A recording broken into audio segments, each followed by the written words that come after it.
In the fall of 1895, up in the Blue Ridge, mountain families went out by lantern light to beat the hogs to the chestnuts. One Virginian remembered it as the one season of the year when they finally had food.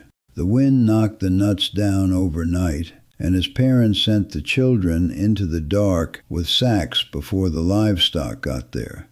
40 years later, that ground was bare. The trees were still standing, gray, dead bark sloughing off in sheets, and the nuts never came again. An estimated 4 billion American chestnut trees died between 1904 and 1950, and the hunger that followed got blamed on the drought, on the depression, on hard luck and thin soil. But it was not a dry summer that emptied the pantries in these mountains, friend. It was a fungus you could carry across a state line on the sole of your boot. Here is the twist. The families that came through it did not come through by finding another tree. There was another tree. Oak. Millions of them, dropping food on the ground every fall, free for the taking. The problem is that oak mast will not feed you, not unless you know one step, and the chestnut never asked anybody to learn it. That step has a name. It is called leaching, and it is the back half of a skill your great-great-grandmother had in her hands, turning tree nuts into flour, the way a family with no wheat field and no cash turned what fell off the ridge into bread that carried them to spring. I'm going to walk you through all of it. When to gather, which trees to walk past, how to crack, dry, store, and grind. And then the last piece, the one that separates food from sickness, that the recipe books hand you in half a sentence and never explain, which is why most people who try this quit 2 days before it starts working. Ask yourself something honest. If the shelves in your county went thin for 2 months this fall, is there a single calorie growing within walking distance of your kitchen that you would know how to eat? There is. Thousands of pounds of it. It falls on the ground and rots every October while people drive over it. Your great-grandparents did not drive over it. They fattened hogs on it for free, and in the hard years they fed themselves on it. I am Silas Mercer, 7th generation on this ridge. The Mercers have held this stretch of the Appalachians since the 1790s, and I have not left it. My grandfather Eli raised me after my daddy died in the timber, and before he went, he made me copy every last thing he knew into a leather journal. This is me keeping that promise. Eli was born in 1911, old enough to remember the chestnuts, young enough to watch every one of them die. He told me the woods went quiet, that you could stand in a hollow in October and not hear a single nut hit the ground. That is the sound of a food supply ending. By the time we are done, you will know how to walk out in September and come back with a winter of flour. You will know which family of oaks to walk straight past, and you will know why a man can fill his belly on this stuff and still waste away. Before we get into it, pull the trigger on subscribe. Not for me, because the buried skills we drag back into daylight around here, you're going to want the next one. There are 6 pieces to this. 6 in order. Miss one of the first 5 and you lose the harvest. Miss the 6th and you can eat all day and still starve. And I will show you why that is not a figure of speech. Most people get the first 4 close enough. The 5th is where the internet goes vague. The 6th got quietly stripped out of the survival talk because there was never a dollar in you knowing it and considerable dollars in you buying a sack of white flour instead.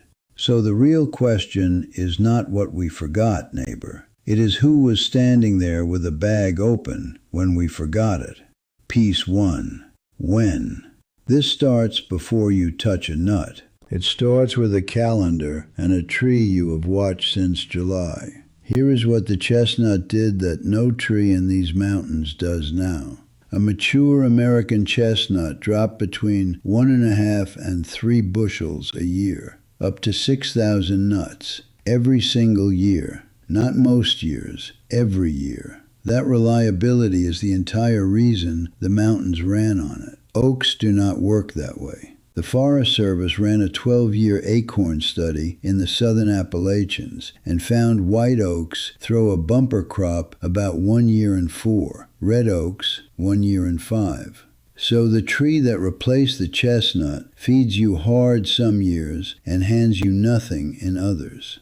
So piece 1 is scouting. Walk your oaks in late July and look up. The acorns form green in the cups long before they drop. A tree loaded in August is one you come back to in October. Acorns come down September through November, depending on species and latitude. Hickories start mid to late September. And here is the part nobody tells you. Gather late, not early. Oaks shed their damaged nuts first, the wormy ones, the weevil-drilled ones, the ones that were never going to make a seed. Those come down at the front of the season, and the sound nuts hold on longer. So the ground under an oak in early September is a lie. Under that same oak 3 weeks later, it is groceries. Then you sort with water. Dump your nuts in a bucket and fill it. The ones that float, throw out. A floating acorn has an air pocket, which means a weevil larva ate the inside and left.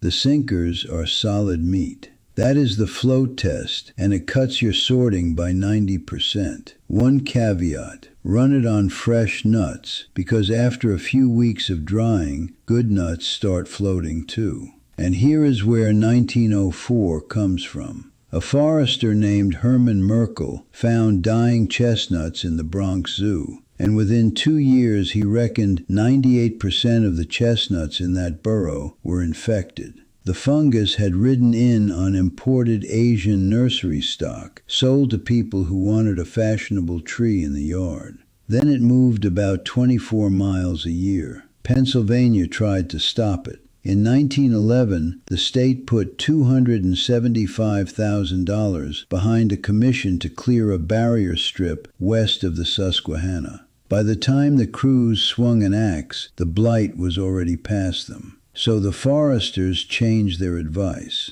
Cut your chestnuts and sell them before they rot. And the tanbark mills bought every stick.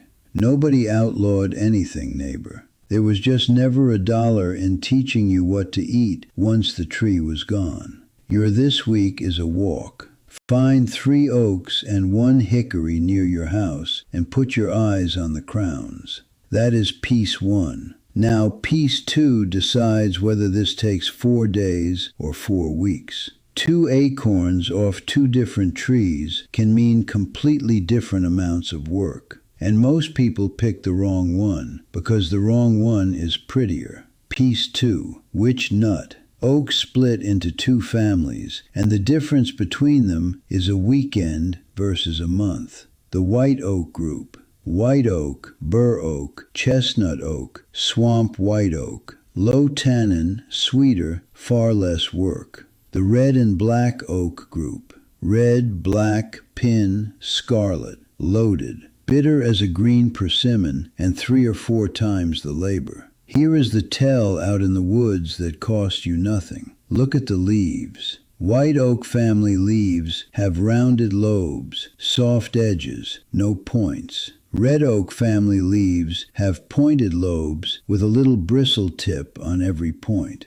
Rounded leaf, easy acorn. Bristled leaf, hard acorn. That one rule will save you weeks over a lifetime. The hickories belong in this basket too. Shagbark and shellbark are the sweet ones, and shagbark is the one the Cherokee built an entire dish around. The mistake here is greed for the big, pretty acorn. Big is usually red oak. Big is usually 2 more weeks of work. Take the humble one off the tree with the rounded leaves. You're this week. Learn 2 leaf shapes. That is your whole botany course. Piece 3. The cure. Nuts do not go from the ground to the grinder. There is a holding step in between, and it is where most home attempts rot. Hull first on anything that has one. Black walnuts come down in a green skin that has to come off within days or the meat turns rancid. Hickories drop in a husk that splits into 4. Get it off and wash them. Then dry them in the shell. Spread them no more than 3 deep on a screen. Iowa State Extension gives 2 to 3 weeks in a cool, dry, airy space for black walnuts. Air moving under them matters more than heat. The old mountain way was a crib or a loft, a slatted box off the ground where air moved through and mice could not get in. Same idea as dry sand in the cellar. Cool, dark, dry, moving air. Here is the rule to carve into your head. Nuts keep in the shell. Nuts do not keep shelled. The shell is the packaging, and the moment you crack it, the clock starts.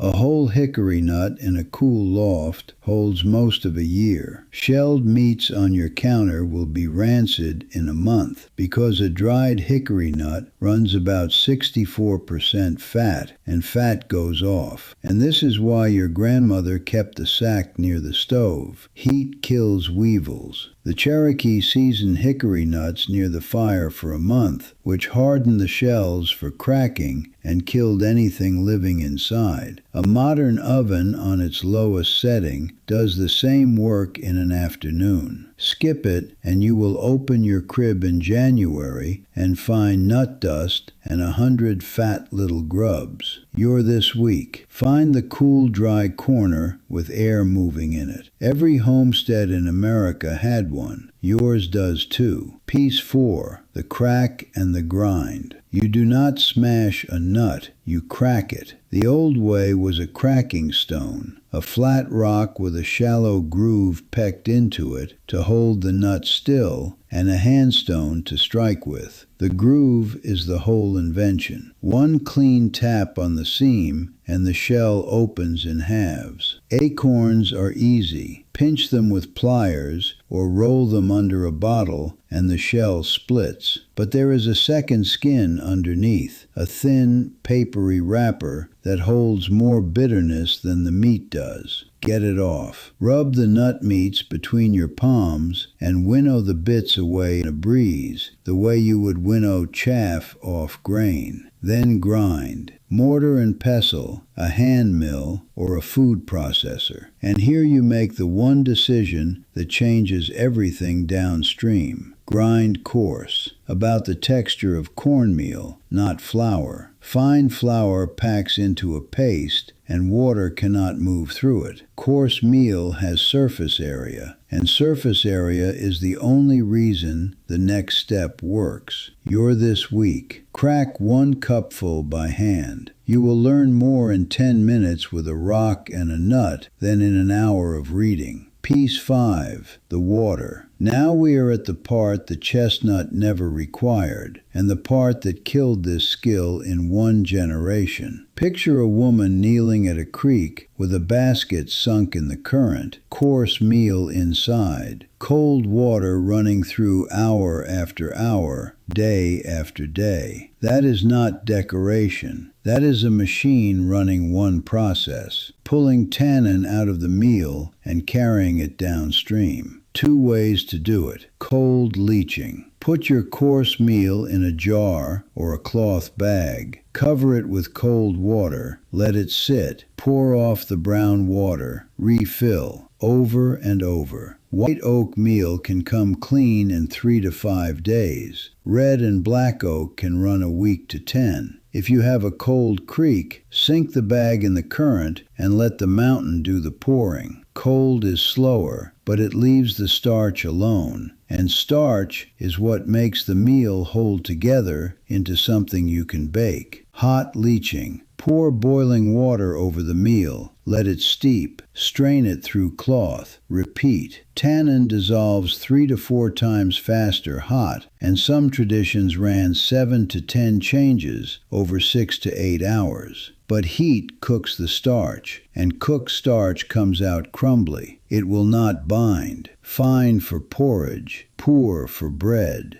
The tribes on this continent did it with fire-heated stones dropped into a bark vessel, cycling hot and cool, because that pulls harder than either temperature alone. Some added hardwood ash, because alkaline water strips tannin faster. Same job, just quicker. Now, pattern break, friend. Everything I have handed you so far sits in a dozen books. You can do all 5 pieces perfectly, pour water through your meal for a solid week, and still get it wrong in the last 5 minutes. What comes next is almost never explained, and it is the one piece that decides whether what you made is food or a problem. It is also the reason one Texas county buried nearly 1,000 animals in a single spring. Piece 6. The tongue. Here is the step. When you think the meal is done leaching, you taste it. Not once, every change of water from the third on. You put a pinch of the wet meal on your tongue. You are looking for one thing. Nothing. Bland. Flat. Faintly sweet. Faintly nutty. And above all, not bitter and not astringent. No pucker. No dried grip inside your cheeks. That grip is the tannin talking. When it is gone, you are done. Until it is gone, you are not, no matter how many days the recipe promised, and you cannot hurt it by going longer. 2 extra days of cold water cost you nothing but patience. Stopping 2 days early costs you the whole harvest. So what happens if you stop early? I will not overstate it, and I will not soften it either. In a person, unleached acorn does not drop you where you stand. What it does is quieter and worse. Tannin binds to protein. That is literally what tanning leather is. Put enough in your gut, and it binds the protein in your food and your own digestive enzymes. You get cramping. You get bound up hard. And here is the cruel part. You can eat a full bowl, feel full, and absorb almost nothing. A family living on badly leached mast through a lean winter would be eating and thinning out at the same time. That is, eating all day and still starving. In livestock, it is not quiet at all. It kills them. Tannic acid ulcerates the gut from the mouth all the way down. Then it goes for the kidneys. The animals go off feed, bind up, pass bloody stool, swell under the brisket, and urinate constantly with blood in it. The Merck Veterinary Manual is plain about the ending. In cattle and sheep, kidney failure kills most of them, and there is no antidote. And there is a number for it. In April of 1935, in Sutton County, Texas, a drought burned off every other bit of forage, so the livestock ate oak. 502 cattle and 426 sheep died. One county, one spring, 928 animals, because the only food left standing was the one that needed a step nobody could give it. Now read that against the title of this video. The drought put the animals on the oak. The tannin is what killed them. That is the shape of the whole story. So back to the mountains, and here is the straight version. Families did not starve in a heap. Nobody has documented a famine caused by the blight. What historians documented is worse in a slower way. Donald Davis, who wrote the environmental history of this tree, argues the collapse of Appalachian subsistence culture was directly linked to the loss of the American chestnut. Susan Frinkle wrote that from marginal homesteads, those trees sometimes spelled the difference between starvation and subsistence.